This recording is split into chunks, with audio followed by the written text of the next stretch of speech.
Okay, this is a bit of a strange thing to me, but I feel like I want to make a video about it because it has been true in my experience for a really long time.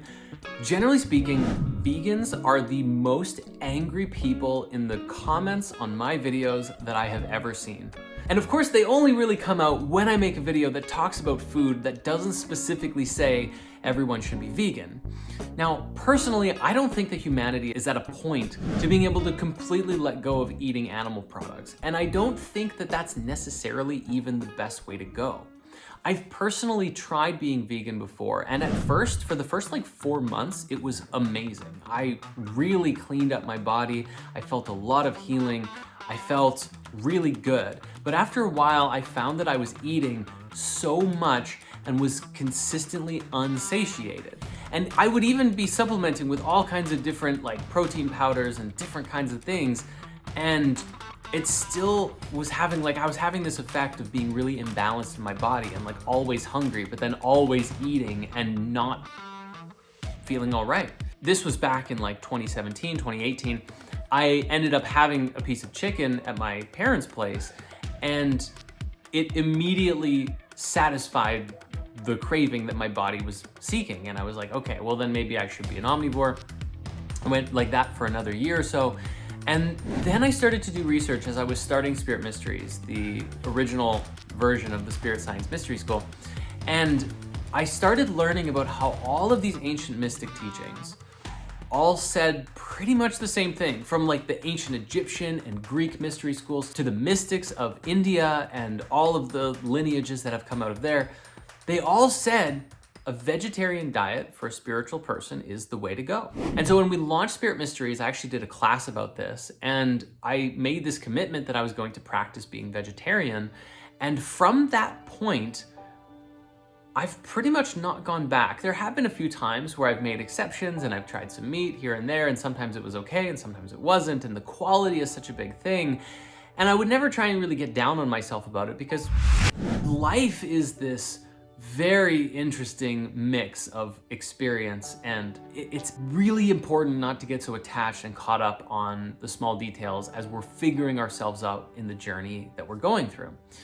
But we also need to experiment with ourselves to find out what makes sense for us, what's the best path, what way we should be eating and living and practicing and treating others, the words that we use, everything. We're in a constant state of refining ourselves and breaking ourselves down at the same time.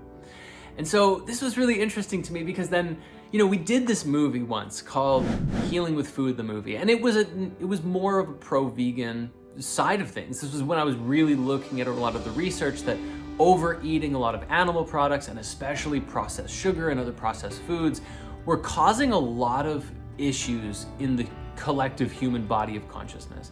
That a lot of sicknesses and diseases that we have today come from breaking the laws of harmony, especially as it relates to food. It also relates to our broken belief systems or disconnection from the soul, or following spiritual paths that are ultimately superficial. All of these things trickle down into the way that we live our lives physically. But yet, ever since that movie was made, you know, again, I've gone through my own journey of exploring and discussing with myself and others, and then making videos about different ways of eating. Is it right to eat meat or vegetarian or vegan, or should we be eating fish? Probably not, they're all poisoned. But whenever I do talk about anything that is food related, I often find that vegans are the most angry, and they are really mad. Like even when I did the video talking about what's going on with Israel and Palestine, that, you know, definitely generated some frustration, but nothing in comparison to like when we talked about being vegetarian.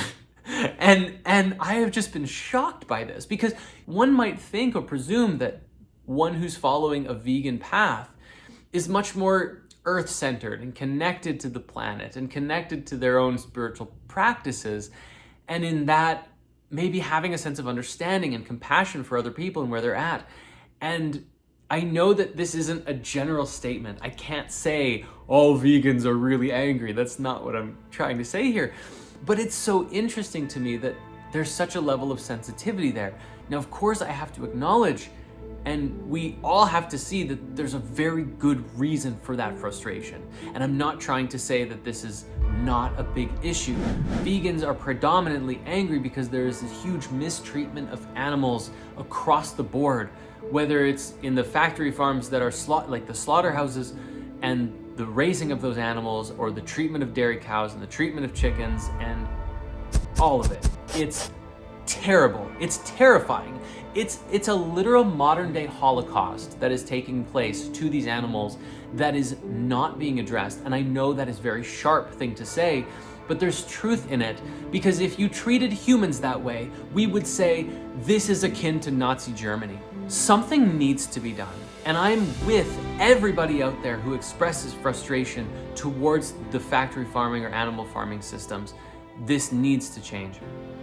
At the same time, I believe there is a healthy and harmonious middle ground, at least in my experience, and I think where humanity is right now, because we are still moving from a state of very dense matter-based consciousness into a more energetic reality, and we are just at the beginning of a very long cycle. You know, this whole movement of the age of Aquarius, we're barely scratching the surface on entering the age of Aquarius, and this is going to go for 2,000 years. There's a lot of changes that are coming, and we are laying a foundation right now through the internet technology that we've developed to raise awareness and global consciousness about harmonious ways of living and how to be in alignment with nature, ourselves, and God.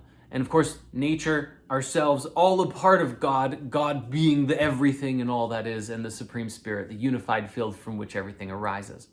So, with that said, I would like to see massive change happening. But in the meantime, my recommendation for anyone, no matter how you're eating, one is do your research on where your food comes from. I seriously do not recommend eating fish or pork. There's very good reasons for it, and if you want to learn why, please watch the shorts. Actually, I'll link them right here or here. I don't know how the video is going to show up. But in addition to that, really find out where your food is coming from. Do not buy general mainstream meat or eggs or dairy. Get it from a local source at the highest quality that you can. You will feel better in your body if you clean up the food that you're eating. Also, if you want to go further on healing your body, please download the 10 Steps to Healing Your Body and Mind workbook and worksheet that I just created. You can find a link in the description. We have a download on our new website, Spirit Science Academy, and I trust that it's going to serve you in continuing to refine and work on yourself in a way that is really meaningful and supportive to your personal and spiritual evolution. And lastly, if you are one of those people who have been watching these videos or just are a notoriously angry vegan out there, please know, first, I love you so much. And I want to invite you to have compassion. In fact, I want to invite everybody watching to have compassion for the state of humanity and where we're at. Again, we are coming out of a state of illusion into a higher frame of consciousness, a higher mindset of existence, but there's a lot of belief systems and habits that we have to overcome, and food is one of the biggest ones. It's so difficult to talk about food because anytime you make a suggestion of why don't you change your diet? Have you considered what you're eating might be poisoning you? A lot of people are so attached to their diet and the way that they eat that they get triggered and angry in the suggestion process. So please be gentle with yourself and be gentle with others. At the end of the day, the best way to raise consciousness is going to be to raise your own consciousness, to live your life the way that you want to live, be an expression of your soul, and be a shining example of what's possible when you live every day in virtue, in service, and humility. So thank you so much for watching. God bless, and have a beautiful day.